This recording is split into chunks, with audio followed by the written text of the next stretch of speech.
साल 2001 जब अमेरिका में 9/11 हुआ था, जिसने न्यूयॉर्क ही नहीं, अमेरिका ही नहीं, पूरी दुनिया को स्तब्ध करके रख दिया था। लेकिन इस हिंदुस्तान में 220 साल पहले एक 9/11 हुआ था, 11 सितंबर 1803, जिसने भारत को पूरी तरह से अंग्रेजों का गुलाम बनाकर रख दिया। इतिहास की किताबों में इसे पड़पड़गंज के युद्ध के तौर पर जाना जाता है, जिसने मुगल साम्राज्य को लाल किले की चारदीवारी में कैद करके रख दिया था, जिसने मराठाओं के पतन की पटकथा भी लिखी थी। लेकिन हम आ चुके हैं दिल्ली के उस पड़पड़गंज के इलाके में, जहां इस बार त्रिकोणीय चुनाव होने की उम्मीद जताई जा रही है। अपने अपने दाव हैं, पार्टियों के बीच चुनाव है, लेकिन इन सब के बीच जनता के मुद्दे क्या हैं, इसी बात की आज करने वाले हैं बड़ी पड़ताल।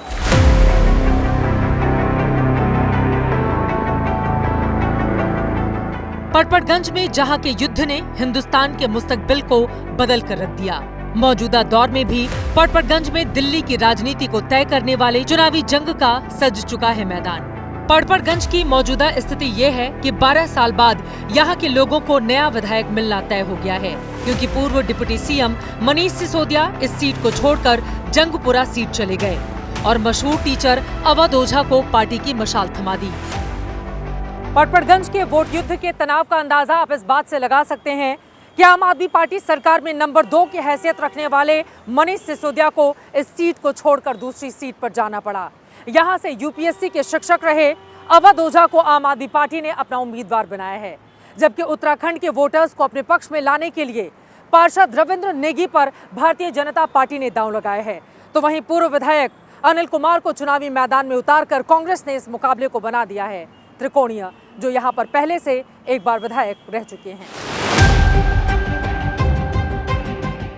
हम इस क्षेत्र की समस्याओं को जानें और वोटरों का मन टटोलें, उसके पहले आपको लेकर चलते हैं आप उम्मीदवार अवध ओझा के पास। कौन से मुद्दे पर इलेक्शन लड़ रहे हैं आप पड़पड़गंज में? शिक्षा ही है जो देश और समाज और परिवार की आत्मा है, तो मेरी सबसे बड़ा मुद्दा शिक्षा है। अभी आपका एक वीडियो वायरल हो रहा है जिसमें आप नरेंद्र मोदी को कह रहे हैं कि वो अगर हमें प्रधानमंत्री की कुर्सी भी ऑफर करेंगे तो मैं नहीं जाऊंगा। ये बड़बोलापन नहीं हो गया?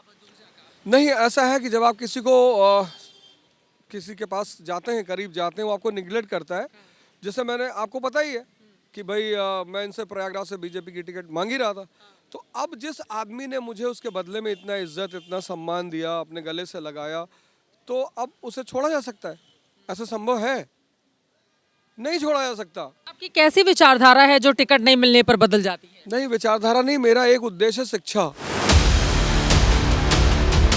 तो क्या दिल्ली की शिक्षा व्यवस्था को दुरुस्त करने का दावा करने वाले मनीष सिसोदिया की जगह एक शिक्षक को चुनाव में उतारने का आपका दांव कारगर साबित होगा? क्या सिसोदिया के काम के नाम पर वोटों की फसल काट पाएंगे अवध ओझा?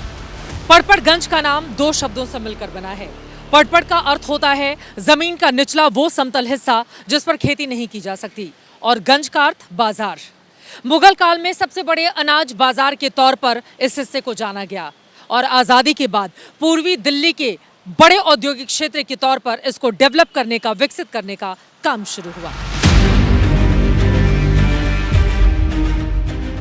मशीनों की शोर के बीच इस बार पड़पड़गंज में जीत की हैट्रिक लगा चुकी आम आदमी पार्टी अपने विजय रथ को आगे बढ़ाएगी या फिर वहां पर बहेगी बदलाव की बयार?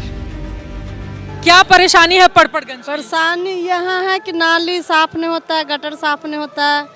जो जीत रहे कुछ कर ही नहीं रही है। जो जीत रहा है वो कुछ। जुग्गी में पानी भर रहे, पूरे नाली में, घर में भी पानी जा रहे। मनीष सिसोदिया को 70,000 वोट मिले थे, तो बीजेपी के रविंद्र नेगी को 67,000 वोट। 3,000 वोटों के अंतर से मिली जीत के बावजूद सिसोदिया ने सीट छोड़ दी। पिछले साल हुए लोकसभा चुनाव में भी इस सीट पर बीजेपी की लीड 30,000 की थी। बीजेपी ने एक बार फिर से रविंद्र नेगी पर भरोसा जताया है, जो सिसोदिया के सीट छोड़ने को ही अपनी जीत मान रहे हैं। इस बार वो कौन से मुद्दे हैं जिसके आधार पर बाजी मारने की तैयारी है? जो 12 साल में पानी की बदहालत, क्षेत्र में पानी नहीं है, पीने का साफ पानी नहीं है, क्षेत्र में सीवर सारे ओवरफ्लो है, पड़पड़गंज दलदल में डूब रखा है, तो उस बदहाली से निकालने का एक मेरा संकल्प है।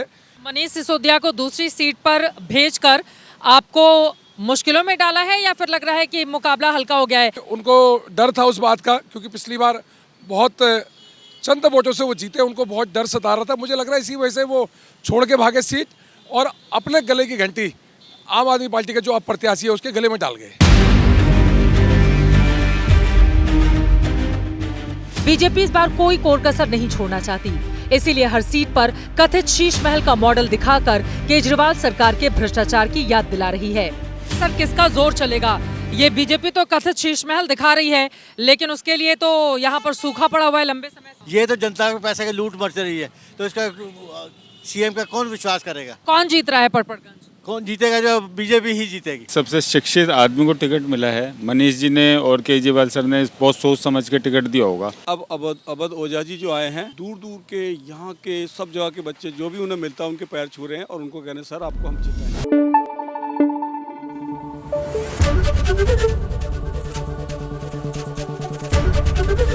एबीपी न्यूज आपको रखे आगे।